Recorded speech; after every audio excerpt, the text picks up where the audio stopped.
Borobudur is a Mahayana Buddhist temple in Magelang Regency, and it is the world's largest Buddhist temple.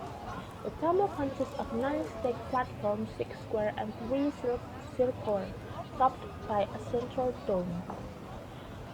It is decorated with 2,672 relief panels and 504 Buddha statues. This temple was built in the 9th century during the reign of the Sailendra dynasty. It is a blend of Indonesian indigenous cult of ancestral worship and the Buddhist concept of attaining nirvana. This monument is also a shrine to the Lord Buddha and a place for Buddhist pilgrimage. The pilgrim journey begins at the base of the monument and follows a path around the monument, ascending to the top through 3 levels symbolic of Buddhist cosmology: Kamadhatu, Kepadatu, and Argadatu. This monument consists of an extensive system of stairways and corridors with 1,460 narrative relief panels on the walls and the balustrade. Borobudur also has one of the largest and most complete ensemble of Buddhist reliefs in the world. So now, do you know where the origin of the name of Borobudur? So, actually, the origin of the name Borobudur are unclear. Borobudur was first written in Rafa's book on Javanese history. Rafa wrote about a monument called Borobudur, but there are no other documents suggesting the same name. The only old Javanese manuscript that hints the monument called Budur as a holy Buddhist sanctuary is Nagara Kretagama, written by Mpu Prapanca, a Buddhist scholar of Majapahit court in 1365. While most Candi are named after a nearby village, if it followed by Javanese language convention and was named after the nearby village of Bore, Borobudur should be named Budurbor. I first thought that Budur might correspond then to the modern Japanese word Buddha, which, which, which means ancient. He also thought that the name might derive from Boro, meaning great or honorable, and Budur from Buddha. While another archaeologist thought that the second component of the name Budur comes from Javanese term Budara, which means mountain. Another possibility of the name of Borobudur was by a Dutch archaeologist named A. J. Bernard Campers, thought that Borobudur is a corrupted simplified local Javanese pronunciation of Vihara Borobudur, written in Sanskrit as Vihara Buddha Ur. Buddha Ur could mean the city of Buddhas, while another possible term Borobudur is probably an old Javanese term, which means a high place. This suggests that Borobudur means vihara of Buddha located on a high place or a hill. Since Borobudur is a shrine to the Buddhist and Buddhist pilgrimage, there are several religious ceremonies. Borobudur is once again used as a place of worship and pilgrimage. Once a year, during the full moon in May or June, Buddhists in Indonesia observe Vesak, or Indonesia is Waisak Day, commemorating the birth, death, and the time when Siddhartha Gautama attained the highest wisdom to become the Buddha Shakyamuni. And the ceremony is centered at the 3 Buddhist temples by walking from Mendur to Pawan and ending at Borobudur. So now we're going to enter Kamadhatu. Kamadhatu is the lowest part of Borobudur temple, which is a symbol of the world of desire, a place where human is attached to their desires in the world. On Kamadhatu's wall, there are reliefs which mostly tell about the karma.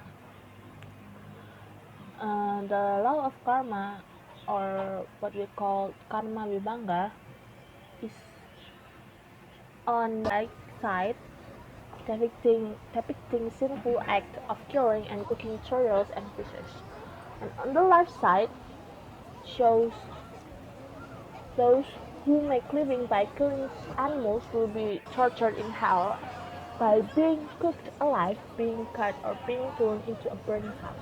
So if you don't want to be loaded in hell, you definitely shouldn't make living from living things. Okay, so now next, the 160 hidden panels do not form a continuous story, but each panel provides one complete illustration of cause and effect. There are depictions of blameworthy and praiseworthy activities as the cause and the punishment and the reward as the effect. There are scenes of daily life complete with the full panorama of samsara, what we've known as incarnation, or the endless cycle of birth and death.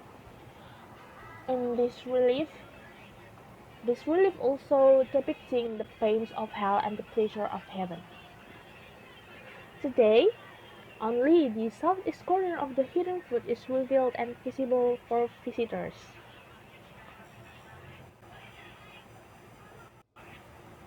So we are going to enter Rupadatu, or world of form, which is the second level of Borobudur.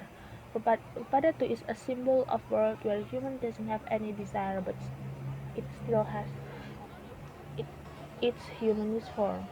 On this Rupadatu there are reliefs such as Lalita Vistara, Jataka Apadana, and Gandavira. So we are going to see the reliefs of Lalita Vistara, which is the story of Prince Siddhartha and the birth of Buddha. And here you are going to see the relief of Queen Maya riding horse carriage retreating to Lumbini to give birth to Prince Siddhartha Gautama as the start of the story. The story is preceded by 27 panels showing various preparations in the heavens and on the earth to welcome the final incarnation of the Bodhisattva. So, the next story is about Jataka and Apadana. The Jataka is a story about the Buddha's previous life, and Apadana is a story about other legendary people. Jataka are stories about the Buddha before he was born as Prince Siddhartha, and these stories tell about the previous life of the Buddha. While Apadanas are similar to Jatakas, but the main figure is not the Bodhisattva himself. Stanley deeds and Apadanas are attributed to other legendary persons. Jatakas and Apadanas are treated in one and the same series of the reliefs of Borobudur. They are located in the first 20 lower panels. In the first gallery on the wall depicts the Sudana Kumara Padana, or the saintly deeds of Sudana. They are in the first gallery and the second gallery on the main wall and balustrade. The first 135 upper panels in the same gallery on the balustrades are devoted to the 34 legendary of Jatakamara. The remaining 237 panels depict stories from other sources. Some Jatakas are depicted twice, for example, the story of King Sibi or Rama's forefather. The last story in the Rupadatu is Gandavyuha, which is the story about Sudana's search for the ultimate truth. Gandavyuha is the story told in the final chapter of Avatamsaka Sutra about Sudana's sorrows wandering in search of the highest perfect wisdom. It covers two galleries, the third and fourth galleries, and also half of the second gallery, comprising in total of 460 panels.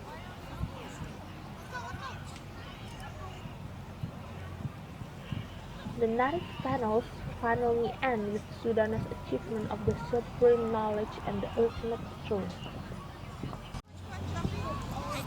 So our last stop is Arupadatu, which is the highest level of Borobudur and symbolizes the intangible world where there are no forms and human isn't attached to their karma and where there is a true happiness. Arupadatu is also a symbol of holiness of Buddha, and it is also a world where their gods are in. And that's it. I think that's enough of my explanation about Borobudur. You will have a free time for 1 hour to go around this monument, and